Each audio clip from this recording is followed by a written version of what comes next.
Okay, ang size nito is ayan 5.7 cm. Ito naman is 6 cm.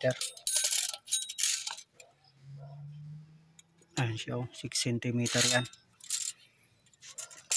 Tapos ang kanya is ayan 3.8 yata. Wala na, basta ito coupling yan, tapos may plug. Okay, 8 plus 8 16 plus taas is 6 lang, bali 22 holes, only 22 holes. Okay, tapos ito is 3 inches. Ayan, 3 inches siya. 3 inches chamber. Tapos ang height niya is tawag nun, height is 5.7 cm. Okay, tispar natin. Ayan, binago ko yung butas niya. So, ganyan siya kataas ang kapoy niya. Blue na siya.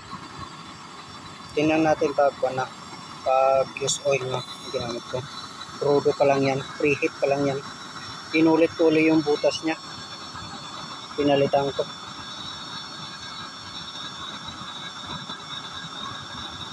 Tingnan ko kung anong mas magandang butas niya, kung yung kanina o ngayon. Okay. Ayan. Yung apoy niya. Paubos na naman yung langis.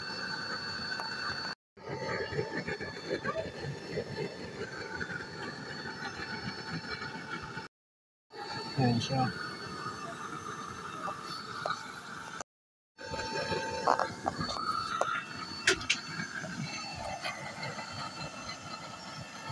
Ayan naman yung apoy niya.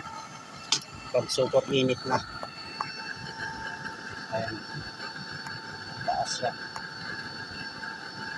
Dinagdagan ko ng pati mantika. Hinaluan ko ng mantika yan. Kaya hindi super blue. Pero okay na yan. Pero mas marami yung use oil, motor oil, kaysa yung use cooking oil.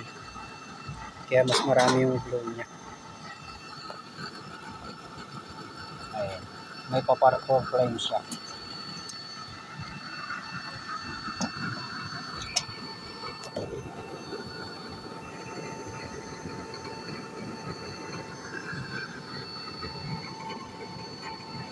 Okay na. Good night mga kapatid.